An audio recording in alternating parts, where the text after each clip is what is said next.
Okay. Let these people in. All right, start. Hello, hello, hello. Hello, everyone. I'm just going to let everybody file on in here, get nice and comfortable. Hello, hello, hello. All right, let's see. I think everyone has kind of filed in, and as everybody continues to come in, I will be admitting more people. So I wanted to say good afternoon to everyone. My name is Lonnie Was the Third, and I am the Assistant Director for Career Connections and Development at the Patty Disney Center for Life and Work at Cal Arts. And I'm super excited to have you all here for a little under an hour, hopefully, to have our Working at REDCAT company info session. We have Edgar and Jao here, who are going to walk us through some of the programming and day-to-day what it's like to work at REDCAT. I just want to tell you about a few housekeeping things. So the first thing is that if you have any questions, feel free to either DM me or just put it in the chat for everyone to see. We will have a Q&A at the end, so please try to hold your questions until the end so we can get through everything. And I just want to talk a little bit about what the Working At series is. The Working At series is a series that is really helping to highlight arts organizations in and around LA to help Cal Artians to better understand what the arts and cultural landscape is here in greater LA. So I thought it would be great to have REDCAT, because it is a part of our Cal Arts community, to come and chat. So I'm going to turn it over to Edgar and Jao. They are both VPs, one of cultural partnerships and executive directors, both in different ways, which they can explain. And thank you both for being here. And I'm going to turn it over to you. So if you want to start, introduce yourselves and your titles, and we'll go from there. Sure. Thanks so much, Lonnie. And thanks everyone for joining us. So my apologies. You can probably hear it in my voice that I'm not doing the best this morning. So I have COVID, so which is why I'm not actually at REDCAT, which is unfortunate. So I'm Joao Ribas. I'm the executive director, the Stephen D. Levine executive director of REDCAT, and the vice president for cultural partnerships. And Edgar, do you want to introduce yourself? Yes. Hi, everyone. It's good to be here. I'm Edgar Miramontes. I am the deputy executive director and curator at REDCAT, and I use he, him pronouns. So I'm just going to actually call up our website. Can you all see that? Yeah, we can see. Okay, great. So we're very excited that we just redid our website this fall, which is great. And it's been an interesting experience to move into the season with a newly designed website and new brand identity, and just kind of a refresh of our kind of how we present our programs. But I thought maybe we could start just by talking about who we are before we talk about what we do. So REDCAT is the Roy and Edna Disney Cal Arts Theater, and it's Cal Arts Downtown Center for Contemporary Arts.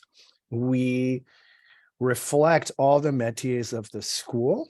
And so our program is directly indexed to the individual schools. And we have a kind of a different approach to each of the métiers, working closely with the schools on programming.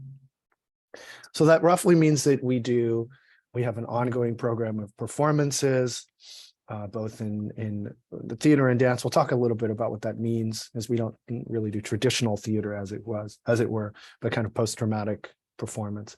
So theater performance, we do visual art exhibitions, film screenings, talks, and events, as well as programs in music.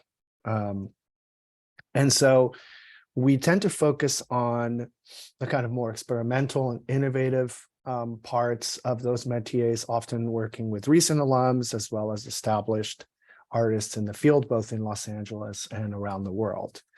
Our seasons run from September to December, and then from rough winter session until August.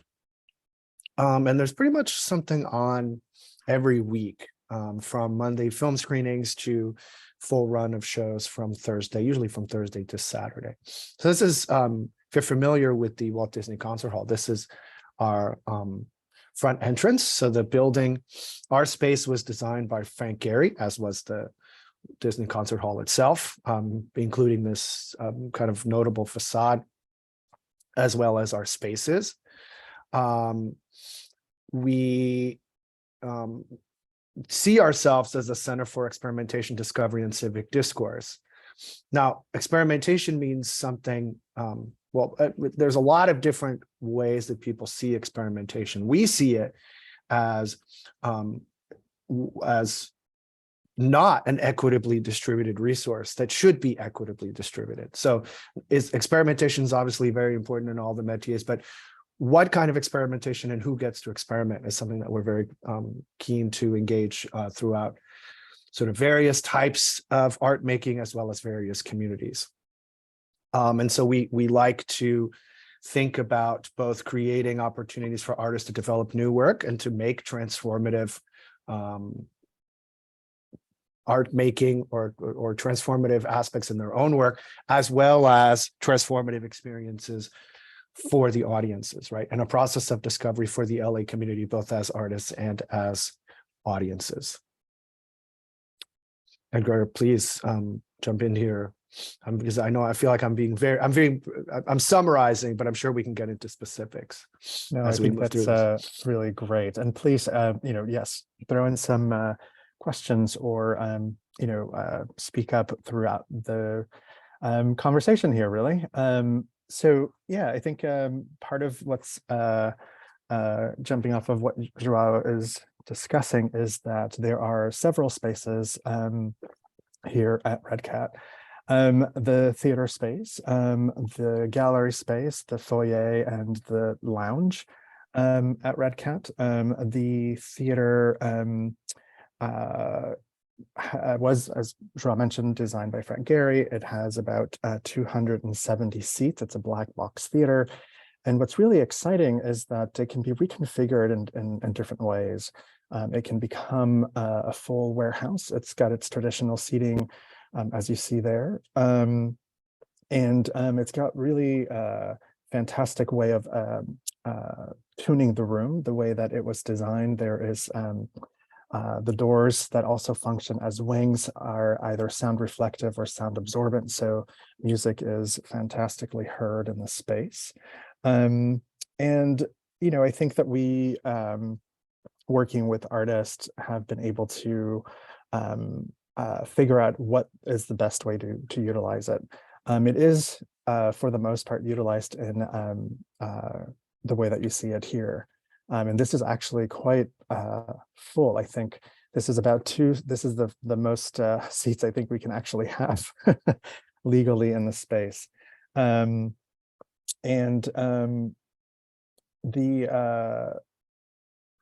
capacity, I think that, we move through it between anywhere 200 to 270 for the most part. And we play with it quite a bit. So we, as Joao mentioned, we program quite throughout the year outside also of the academic calendar. And we do quite a bit of work. When it was first built, I would say, is that because we respond and work collaboratively with the schools, it was designed to try to meet everyone's needs for the schools, and it was very complicated. There was, for instance, I think one conversation that there would be a rounded screen instead of what we have now, which is a flat 18 by 30 white film screen. So that would have been fantastic, but it would have limited the way in that we use it for theater or for other performative work. So it's got quite a great history. We also have the gallery, which is a 3,000 square foot gallery. We do anywhere from 3 to 5 exhibitions a year. It is a place where also performance happens. And I think part of Joao's and Daniela Lieja Quintanar, who's our new chief curator and deputy director of programs, are interested in doing is figuring out how to kind of hybridize further the kind of use of the spaces here. Joao, back to you. Thank you. So yeah, so there's some spatialization of the métiers. in the sense that there's, right, the visual art tends to happen in the gallery space, so there's some performance and some dance elements that also happen there. And then the performance theater, music, critical studies tends to happen in the theater space. So the one thing to keep in mind is that, you know, we really are a location-specific extension of the CalArts mission. And in doing so, we reflect the Institute's values, not only programmatically, but to sort of extending its mission downtown. Part of that is being a kind of convening space. And so we also have the Olga Garay English and Dr. Carey English Lounge, which is our kind of functioning bar and lounge space, which you see on the right here, and which is a kind of a support space for convening both before and after programs at REDCAT. We're gonna get, I see there's some questions in the chat. I'll answer those in just a minute. The way that this all kind of comes together, or has come together traditionally, is through our program. So you can see that this is kind of our range of programs. We have a rolling season, so there's always something happening. There are some pillars. We usually do a set of collaborations every year. So we'll present something, for example, with the LA Phil, with LA Opera, usually more on the experimental side. We do 3 to 4 large scale programs with kind of contemporary performance and dance. I actually want to go back so that we can see. Actually, you know what I'll do is I'll go, sorry about all the clicking, everyone. Actually going to go to the full season, so which you can get a sense of so you see on the left-hand side, there's kind of our calendar for the season. So we actually started the season with the Now Festival. The Now Festival is really unique. It's an opportunity for capacity building for LA artists. Many of them, actually a very large percentage every year, are CalArts alums. I think it's over 50 to 60% in terms of participation, which is great. I think out of 9 exhibitions, we had 12 to 15 alums in the last round. What we do is we commission 9 new performances from the LA community of artists. It's a program that it's peer reviewed. There's a panel of peers that assess. It's an open application process.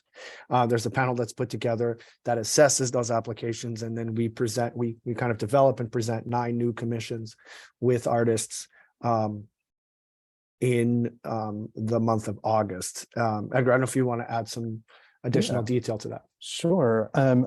Yes, so we've been now doing this project for 19 years. We're turning 20 next year, which we're thrilled about. And often the peer review is by artists who have participated in the festival previously. It is also a form of engaging critically with work that is being created in Los Angeles, and kind of giving the artist also a platform to discuss work that they'd like to see move into a development phase. It's been anywhere from 20 to 25 minutes per work of the 9 works. Some of this work then gets developed into a full-length evening work here at REDCAT, or other spaces or networked performance spaces or galleries that we have relationships with. But it is a step forward to kind of developing a longer work. If that's kind of what the artist is really thinking through. Often it is kind of just the work, and I think is also really powerful for those reasons as well, is that it's a flexible format for that reason. Yeah, it reflects, I think, part of, one of the core aspects of our mission, which is to create the conditions for the creation of new work, for the emergence of new work. So we like to do a couple of things simultaneously. We want to be a place where the LA community can develop and present work, hopefully then to take on a national and international stage. But we also want to receive international artists in Los Angeles. REDCAT has a great history of doing so and contextualizing international artists and performers within the kind of North American context. And we've had longstanding relationships such as Christian Jataï, which was just presented this past week. as well as increasingly become a place where new work can be created. And that's part of it has to do with the fact that, again, there's a kind of axis of experimentation, right? It's about time, space, and money. Really, that's the three critical things to be able to experiment. And certainly time is a key factor. Having the time to develop your work and to kind of the necessary conditions for it to emerge have to do with the space to do so, the time to do so, and of course the funding. And so we try to create these at every level, try to create spaces for that to exist, while also being open to both creating a platform for LA production, but also receiving international work. We could go, yeah. One of the things I would also add is really that it also came at a time, if I'm talking about 19 years ago, where a lot of work was being self-produced by artists here in Los Angeles. So it was really kind of also in our mission to kind of think about what it is to support artists. And so we basically do provide a fee. We also provide a full spectrum of support in terms of our technical team that allows you to kind of think through the idea that we're trying to conceive and create together. There is a full slate of our marketing team that helps with kind of getting, so like a lot of the self-production that the artist has had previously to do on their own is removed, so that they're basically really focused on developing that idea and that project. And I think that continues to be the case. I think LA is to some degree moving in a greater direction of developing more work. We need a lot more. And so I think that this platform has been able to create a platform for folks to be able to move through creating our new work and into touring and or moving into other spaces, even within Los Angeles. Yeah, I wanted to ask a question. So being that you all are a presenting arts center with a very unique model in the sense that there's the partnership with Cal Arts. So I'm assuming there is, in terms of programming, there is this sort of consideration for what the schools will be presenting, I assume, and then there's the other works. Can you talk a little bit about the curation process and like putting together the season, so to speak, since it's rolling? I imagine it's a little bit more unique than other centers where they don't have the Cal Arts connection to consider. That's absolutely true. So although one of the things that's changed in my tenure is more formalization of those relationships. So we like to think of ourselves as creating an ecology of opportunity and establishing a variety of pathways for supporting artists throughout their professional stages. So obviously the first pathway is as artist students, right? And so that is reflected in our showcases. So the Winter Dance, Spring Dance Showcase, which is, I think very unique and really, really interesting, right? Because it involves often external choreographers working with the students on a presentation at REDCAT, right? Which is wonderful. And that's becoming even more kind of robust by specific engagements with choreographers. So for example, we're working with Jerome Bell, the Jerome Bell Company, to actually present a Jerome Bell work run by students, right? Fully conceived, fully executed, and presented through students.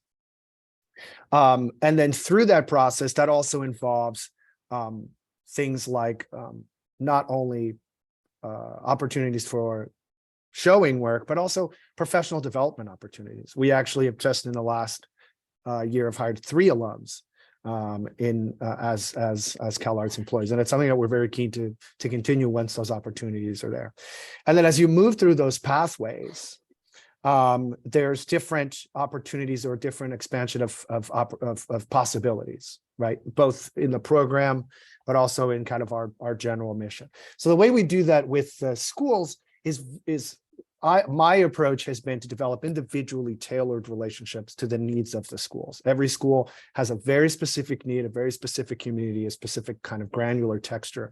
And we want to be able to stay responsive to those needs and to follow both the discursive programmatic focus of those schools and where they're going, add to them where necessary, but also to be able to address the changes in those métiers specifically. So we have very individually tailored approaches. I'll give you some tangible examples. So the way we work at the music school is different. The way that we work with CNP is different than the way we work with the film program.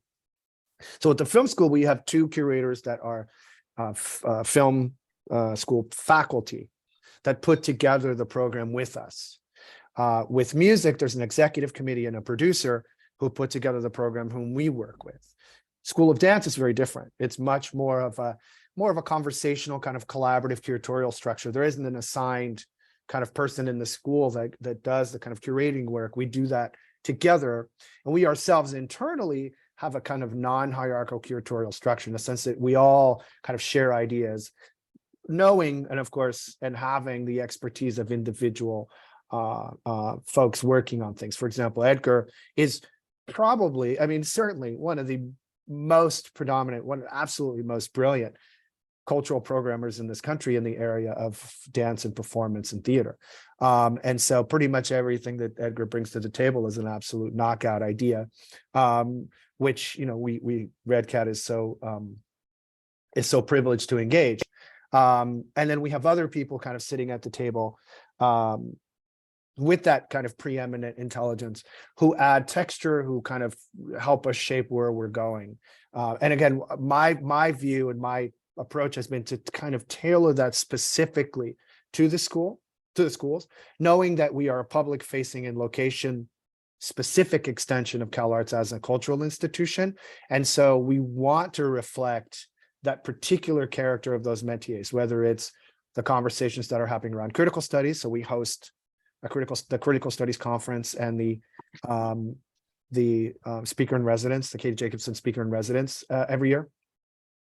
So, you know, we have this kind of relationship. I think what we haven't, so although we have this individual approach created with the program directors and the deans, I think where we can get better is, I think, in 2 points. I think more curricular tie-ins. And that's kind of something that we're really keen to develop. And I think we're making steps in that direction, I think, in very exciting ways. And then I would also say trying to eliminate a little bit of the silos between the disciplines. And I think that this, ironically enough, actually addresses what's also happening at the Institute, right? I think there's also a lot of interest at the Institute to break some of that siloization. And so we're trying to develop more cross-departmental residency programs. We're trying to create more opportunities for that kind of mixing, because we think that's a general tendency. Does that answer the question? Yes, absolutely. I think I was also just a little curious about, just from a planning standpoint, just because I'm an administrative nerd, an arts administrative nerd, just thinking about how you puzzle piece and Sure. and like build around all of those things you just talked about while trying to engage the other programming. Right. So I think that there's certainly a formula to some degree in terms of how we've done it for so long in terms of the schools. We have the Monday night screening, so we certainly have those kind of, you know, fill into when there are other touring productions coming through. So there's kind of a balance of the thing, or a dance, I should say, of how it happens, of how these things. We know that the end of year projects will happen in May, so I reserve certain time for the things that are happening that I already know happen every year. And so there's certain slots in terms of kind of like where things are, I know, that need to kind of come in order to, I know, bringing another idea or dialogue that I think is moving through the field in some way that artists, I think, in LA would, you know, would welcome to be in conversation with, or, you know, other folks in the community. And so we normally plan about 1.5 years out in terms of what that program looks like. And that's the kind of like the goal. There's always ideas percolating in terms of planning, and some things often fall out of the calendar, just given the touring shifted. Of course, COVID shifted everything for everyone. And so it is timed within kind of 1.5 years out. And there is a lot of kind of network institutions that we work with, which include kind of the Walker, the Wexner, the Public, you know, international festivals like Santiago Mil in Chile, you know, FIBA in Argentina, that we kind of belong to this network of artists and curators in which we see work that then kind of we build tours around in the US for some of this international work, or even nationally. And so yeah, I think the timing of that is roughly about a year and a half out. Proposals come in throughout, and so there's I mean, luckily, I think we've not had any sort of like where there's a dearth of like lots of projects that come through, and it is really kind of the question. And I'm thrilled again, and to have Daniela with us, who's our new chief curator, to kind of help us sift through what are these kind of, what is really happening right now? How do we frame the conversation for the season, for the year, really? Because it's not, we tend to break up the year into 2 seasons, as Joelle described, but we really are thinking long term. And so like, if you do follow, there is a trajectory of thinking that happens across the seasons, and that I think are absolutely intentional. Yeah, no, that's a good point. So yeah, so a lot of it is, there's a lot of internal stuff, right? We kind of have an ongoing kind of list of folks we want to work with. There's never enough time. There's certainly enough artists in the sense that list is much longer than I think anyone's lifetime. And that's the struggle, because there's so many amazing people we want to support. So we have these kind of rolling ideas of things we'd like to do. It's about creating the conditions and the opportunities to do so. A lot of it is thinking about balance. So we think about balance of métier, we think about balance of practice, we think about balance of representation, think about balance of geographies. And then there's the external. So we'll often do twice a year, we'll do conversations at different levels. So I'll talk to the deans about, what's happening in the school, what should we do, how can we support you, where, what are you all thinking about? Then there's the kind of program director level conversation. There's also the curatorial level conversations of saying, okay, what do we want to focus on? And then what Edgar and I do is we kind of try to put it all together in a way that feels like, we hope there's some, creative disruption in terms of, what's happening in the field. And we want to kind of start conversations, but also push things in the specific directions, but also really balance of offer, and create kind of, between, say, monographic presentations and group presentations, between geographic distributions, for focusing on a particular area of the world or focusing on a particular tradition. And then we have meta conversations. So for example, one of the conversations we've been having in the last year is about legacies of experimentation. And so, once you start thinking about communities in which the kind of neo-avant-garde idea of rupture through experimentation is no longer desirable, but it's communities that are much more about continuity. So griot traditions, indigenous traditions, where storytelling and continuity and adding to that process through experimentation, rather than experimentation being sort of about the new or about a kind of rejection of tradition, right? What do we need to do to support that kind of experimentation, rather than only seeing it from the perspective of maybe a European neo-avant-garde historical model, right? And that means not only programming, but it means thinking about how we have to do things differently in order to have, right? It's not just, oh, we'll show more of X kind of artist. Actually, it's about how do we fully engage those communities? How do we do that in a responsible way? I want to address yes, that's what I was going to say. There's some fantastic the questions in there. Fantastic questions here. So the engagement and program with the art school. So thank you for the question. It's great. So we've had very little. There's been some really good historical examples, some great exhibitions. Radical Pedagogies is probably a great one. We're trying to find more ways for that to happen. One of the key things that's already happened, Daniela is, she's only been here for 3 weeks, but she's doing such an amazing job, is that already, as we knew she would, it's just absolutely incredible, is one of the things I've wanted to do for a long time, or the 2 years I've been here, which in COVID time, in my brain fog, seems like a very long time, is actually start hosting, for example, the Visiting Artist Speaker Series, which we are now going to start doing regularly. So that's really good. I'm also very keen to do more with the school. And I think we're talking to, you have a great dean in that school, who I think is absolutely brilliant and has just been such an amazing colleague. So we're trying to develop new ways. Some of it's going to happen through specific programs. So one of the things that we are, which I didn't mention, is that every year we have a dedicated moment of time in the year to celebrate the history and legacy of CalArts in the cultural sphere. So the contribution of the Institute to the history in the field of practice. So the next thing we did, the CalArts Archive poster show a year and a half ago.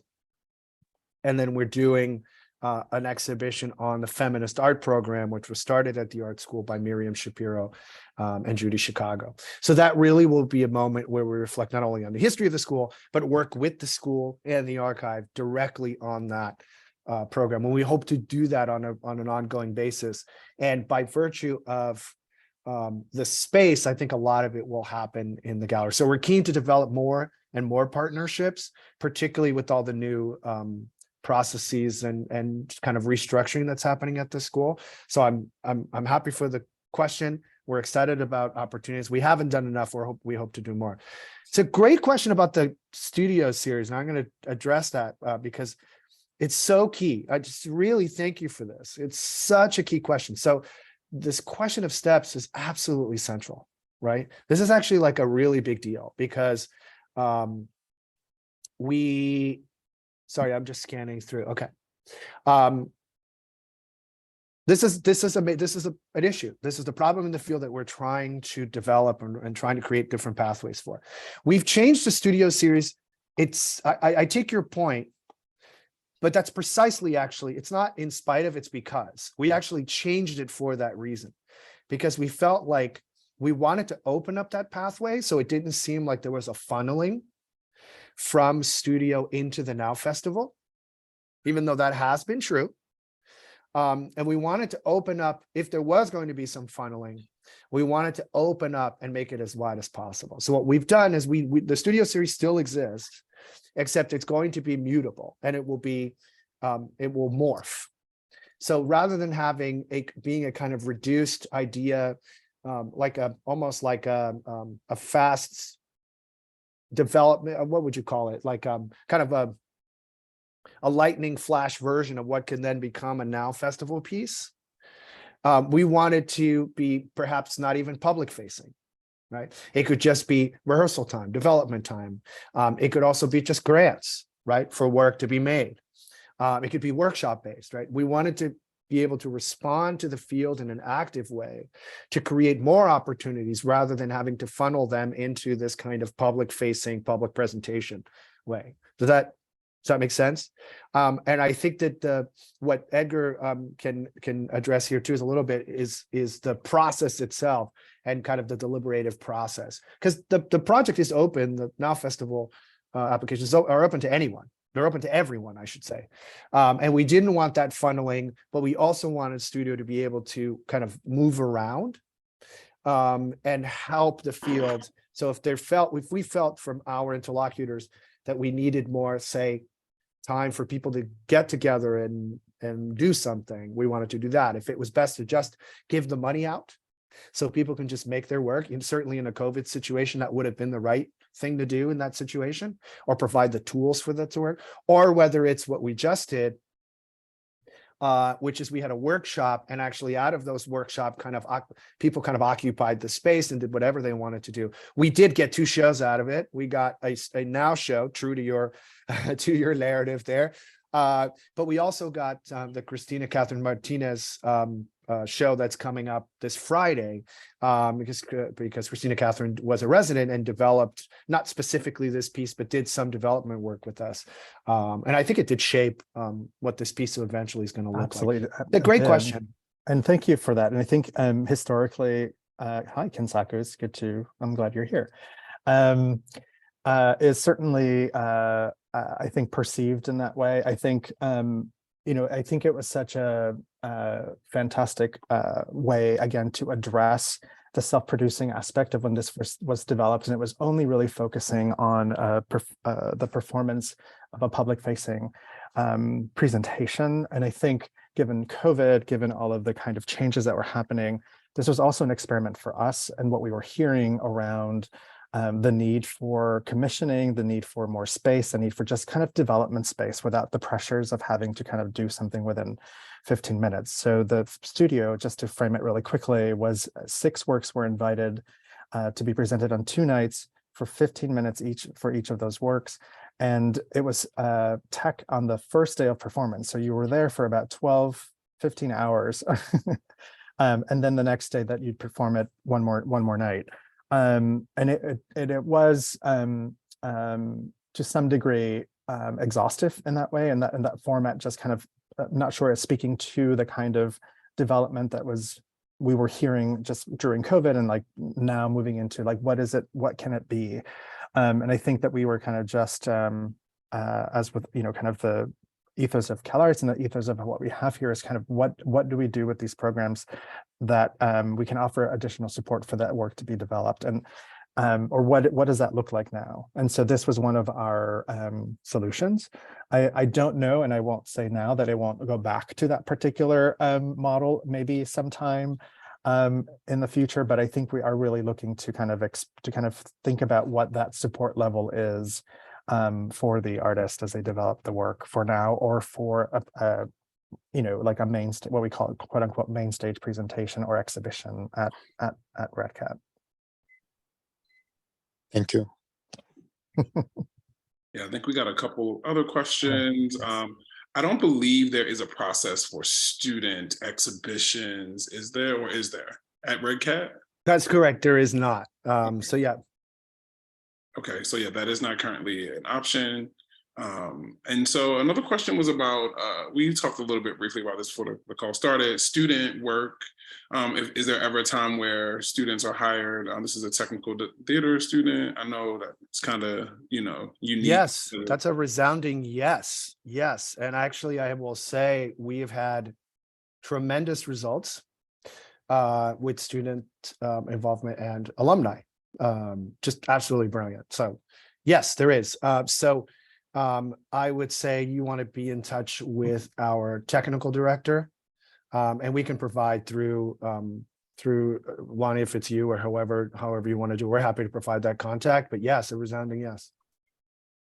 Yeah. Often, yeah, we have a core team. I mean, Edgar, please chime in here. We have a core team, so we have a technical director and 2 ATDs. Our technical director is an absolute legend. He's like, there's nobody in LA that doesn't, and the world that doesn't know Bill Ballou. It's so true. Absolute, I mean, just a total wizard magician. Absolutely incredible. We have 2 assistant technical directors in sound and Lighting. Lighting. Thank you. Sorry.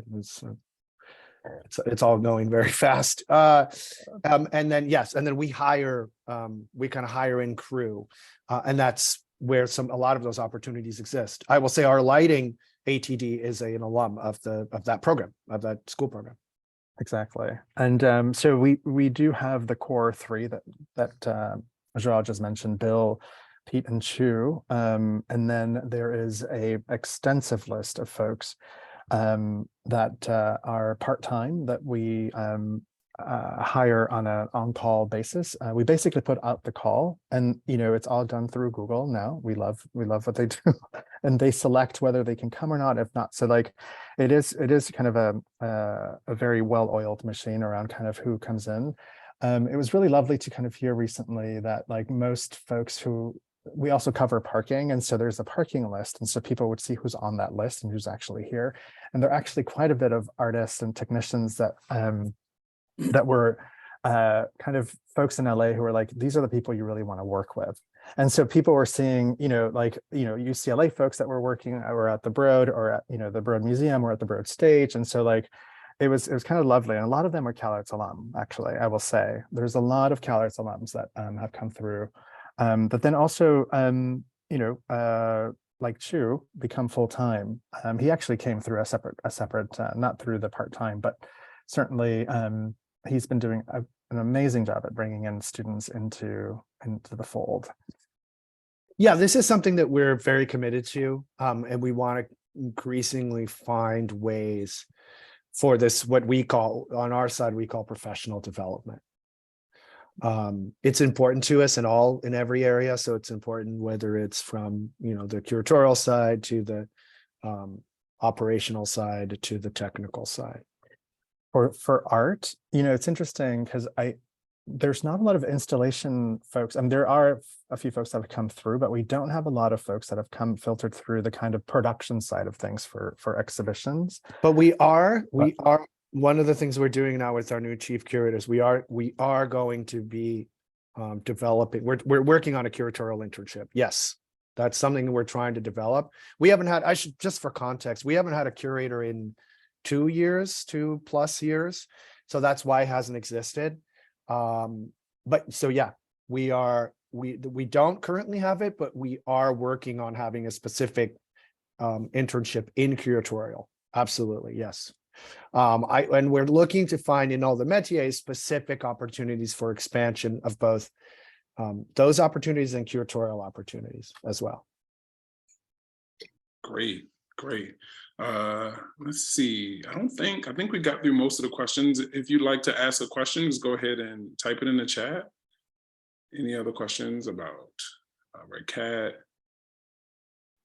I would also just encourage you all to figure out a way to come down here and see the work. I'm always working with faculty to try to kind of get a bus load of folks to come down. Like, it's always trying to figure out, because I know the distance is there, but I think it's certainly in dialogue with all that you're doing in your class work and beyond. So I think I know that Harry Gamboa, who's in the art school, has a practice of bringing a class every semester to downtown, but also through REDCAT, and sees the exhibition and kind of gives so like there's some things that I think we're just kind of further engagement with all of you would be fantastic.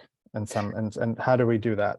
I'm also looking for I think that's so key. I thank you for saying that. And I just want to underscore that, but also to say that, not in all, in general, we're open. We're here, we're downtown. We have a space. There's a generous kind of public area. So stop by. I mean, we have regular, when there's a gallery exhibition on, we have regular gallery hours. We're not just there for the evening exhibition. So, and I should say, we sometimes we get so excited to talk to you. We don't do the kind of brass tacks. So admission is free to exhibitions and to the space itself. Only the theater events are ticketed. So it is free admission if you want to see any of the exhibitions. And then we have free programs throughout the season with, some talks and things like that. But it is free admission to just enter the space and to see the exhibition program.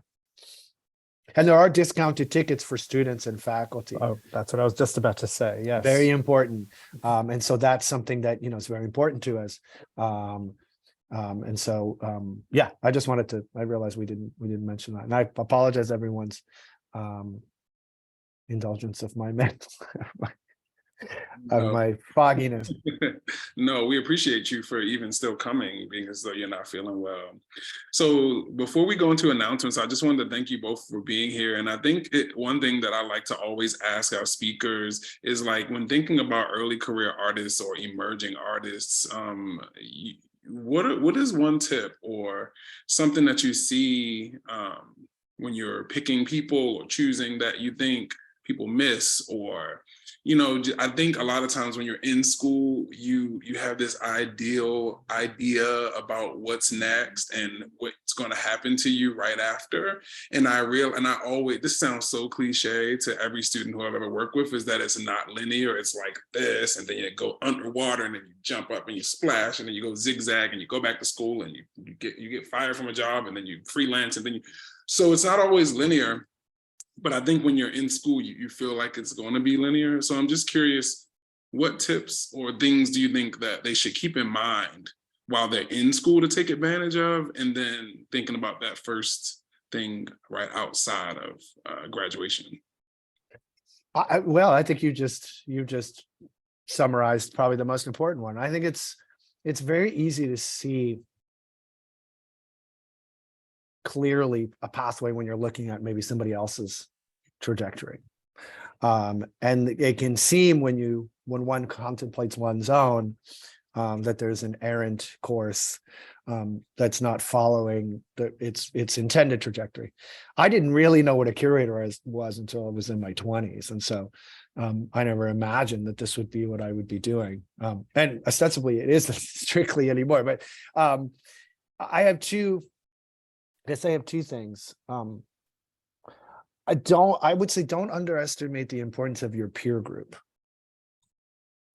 I think community is actually so central, not only to one's own individual success and development, and I would dare say fulfillment, but I think it's itself becomes, though that's true directly, I think it's absolutely central to one's own development. It quickly becomes more important than one's own individual development anyway.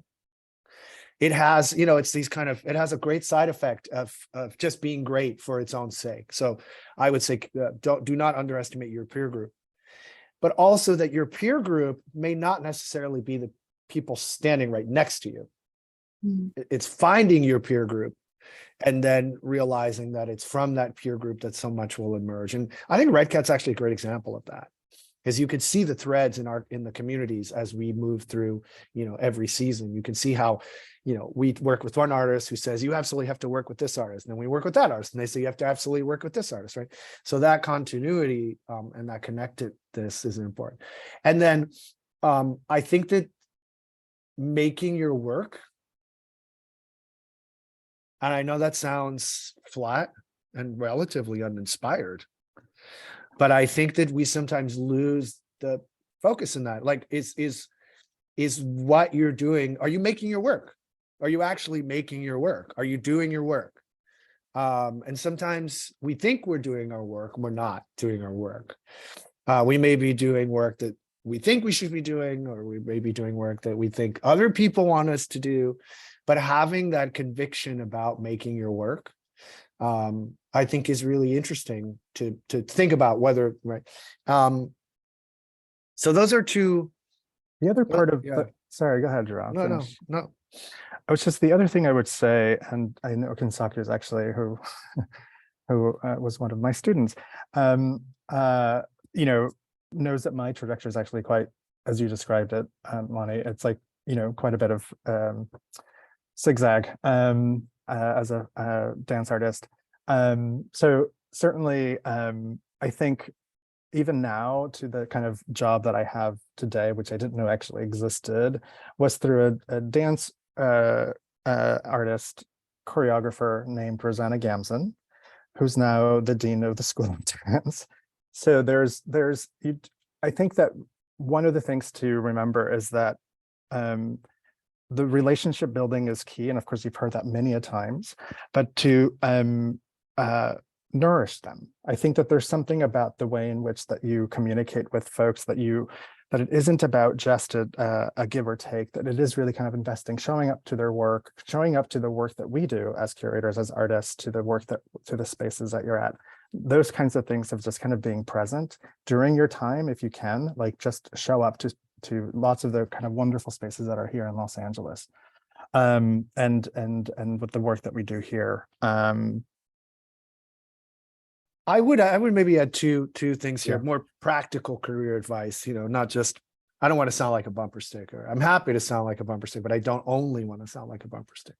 So I think intentionality or intention. So I respond, and my colleagues respond very positively to intention. So I'll give you an example. I had a colleague who said, who gave me kind of an example of a story of somebody, they're a gallery director. Somebody came to the gallery and said, I like to show in your gallery, which in and of itself is a little unusual. You sort of turn your nose at that, but that's okay. I mean, it's fine. We should also lower those barriers. We shouldn't have those complexes, right? But then the director asked, why this gallery?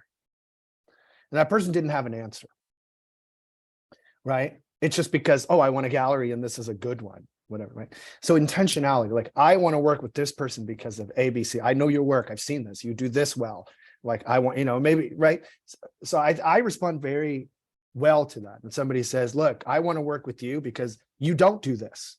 And I can bring you this. Or, you do this really well, and I love this thing that you did. Right? And it's not that you have to overly compliment or make other people feel good. It's intention, right? It's an intended, thoughtful approach of engaging someone as a professional. And then the other thing I'd say is, one of the things that when you're first starting out, there's this funny, I don't know if you can all tell me if I'm wrong in the chat, but I felt, a lot of people I know felt, when you're first starting out, you have this sort of negotiation of like, you want to do everything. It's hard to say no. You don't want to say no to anything. So you say yes to things. You have to say yes to things because you need to get paid. Sometimes you say yes to things and you don't even get paid. And that struggle of sort of figuring out what's too much. One of the things that's really interesting about a lot of people I know is that they never understood the things that were going to make them successful. Meaning they thought that getting this part in this TV show was going to be the thing that made them famous.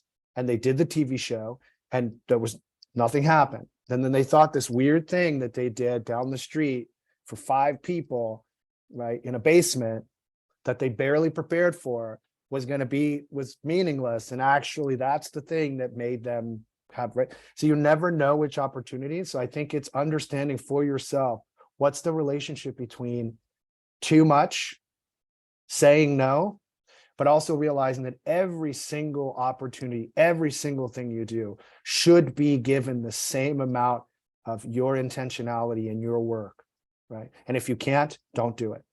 It's okay not to do it, right? I think that it's a funny thing, right? Because I know I felt like I started as a writer, and, you know, if somebody paid me $50 to do a laundry list, I did it, right? And it takes a while for you to recalibrate. Yeah, absolutely. We don't have 48 hours. And I think it's just like having that, calibrating that, right? And it's there's so much anxiety, there's so much pressure and all of that because you want to do this stuff and you get FOMO and you get this and all that stuff. But just really think about it. Like, it's your craft, it's your time, it's your work.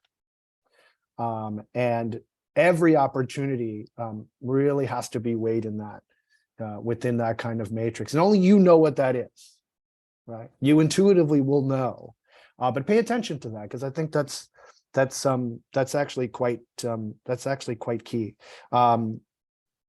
Yeah, but we're glad to answer direct questions too, if that's helpful. Yeah, we're coming down at the 4 o'clock mark, but is there anyone that had one last thing? I wanted to drop something in the chat. As one of you were talking, I was thinking my advice, and I'm always here to give this advice over and over again, but remember that your body of work as an artist is separate from your assignments at Cal Arts. And what I mean by that is that when we're in this cycle of school, your identity as a student, sometimes we get so wrapped up in being an art student that we're not an artist outside of being an art student. And I think that's what he was saying earlier about, are you doing your work? Where is your work archived separate from your identity as a student? Because outside of, if someone's giving you an internship or us here at Cal Arts, we value you as a student, but once you leave, you're no longer a student, you're just you. So if you're just like, okay, well, where's my opportunity? It's like, well, where's your body of work? It's like, well, here's all my assignments, but where are they?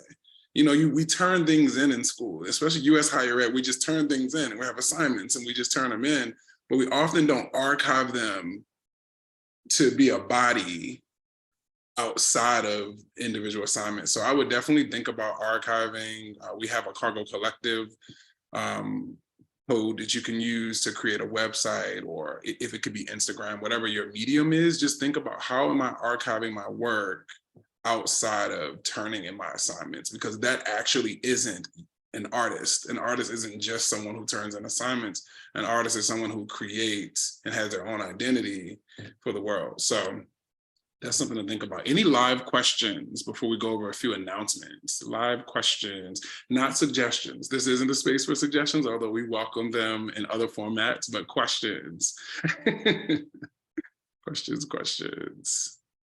Thank you both for your time. This is super helpful and I learned a lot. I just want to jump onto a few announcements. The Center for Life and Work, actually all of our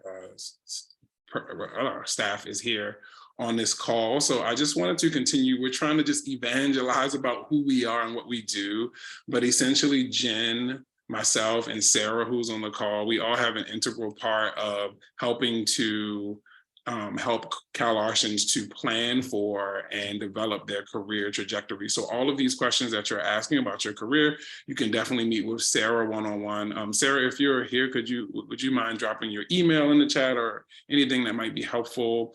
You can meet with Sarah during the day, some evening hours, virtually, in person, via phone, just to talk through strategies for your career. You can also have her review documents like CVs and cover letters and resumes and things like that. So don't feel like you're alone in this journey. Jen Hitchings is the director, and she's definitely really helpful with all those large scale ideas and helping to build those connections within the departments and externally. My role pretty much is just to help to connect with external partners and employers. So if you have any ideas for organizations that you want to see come and do a talk like this, please feel free to email me. All of you have my email. I want to jump into a couple of upcoming events and experiences that we have in the center and around campus. So starting next week, we have two really cool initiatives, I guess. And these are cool because one of them is a baby of mine, but the other one, both of them, I think, are not just events and physical things, they are culture shifters. So we're trying to create more space and options for you to collaborate across métiers outside of class. So thinking about your art career, as I just preached about for 2 minutes, that body of work, we're trying to create spaces and places for you to do that outside of those assignments. So we're introducing 2 new concepts. One is called Collab Lab, and this is an IRL meetup where we'll have different locations on campus. Next week, it'll be in the library, in the quiet study room, where we'll just bring together CalArtians who just want to come and talk and meet and talk about projects and questions and Skillshare. And, I also think what I notice with students is sometimes you'll ask the questions that you're asking to the VPs of REDCAT, but you won't ask each other, like thinking about how can I start a gallery show, right? You can turn to your classmate and figure that out too, right? It's a partnership and we're all here to help, but think about your peers. So that's a space in collaboration with Collab Lab, which is the physical space that we'll have every month. There'll be a collab board, which is a evergreen board that's near the library. It's a green board, and there will be a process for you to post seeking opportunities, or if you want to share a skill, say you are a model and you want to put up a sign saying, hey, I do modeling gigs. Like if you need my model, let me know. Or let's say you're looking for a model, you could post up on the board. So if you have any collaborative ideas, some of them I heard tonight, just go ahead and email those to collabboard@cow.edu. Could someone from the COW team type that into the chat for me? I can't see my chat right now. Collabboard@cow.edu if you want to do a collab with another CalArtian, and that includes alums. All right, so tomorrow we have our Moment Factory company info session. Moment Factory is a really cool interdisciplinary creative experience media company, and it kind of encapsulates a lot of our different métiers: graphic design, music, film, video. They have they do concerts and experiences. So for instance, they've done the concerts for like Billie Eilish, Madonna, Childish Gambino. So they incorporate motion graphics, they incorporate live production and technical production all into one agency. So I think all métiers really could probably benefit from the Moment Factory talk. So that's tomorrow on campus, and it's at 12 p.m. during lunchtime. So go ahead and scan the QR code if you would like to join. Speaking of QR codes, there's a few things that you can access from our office. One of them is the job board that I dropped into the chat earlier, Compass. This is where you can search for jobs. So for instance, if REDCAT does post jobs, they would be on Compass. So you want to go ahead and sign up now, so you're the first to get those updates. And you also can sign up for those industry events like the Moment Factory one that I just talked about. Also, we have a newsletter called, what is it called, Jen? Creative Corner, Career Corner? Career Corner, yes. Career Corner, yes.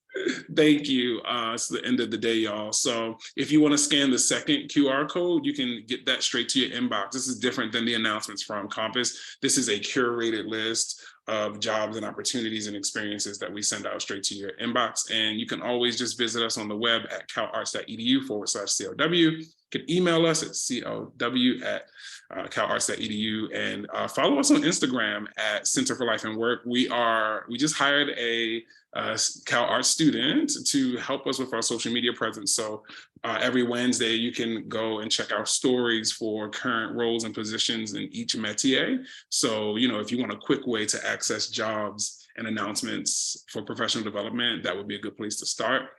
Tell people about us, tell your friends, tell your faculty members, about this experience. And we definitely want to see more of you at future events.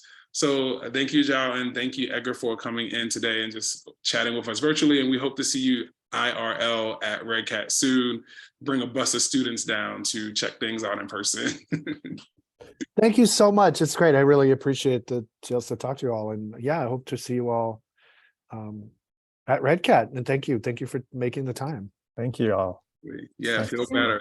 Feel better and take care of yourself. Thanks. All right, everyone. Feel free to email us, CLW@calarts.edu if you have any questions. Thank you.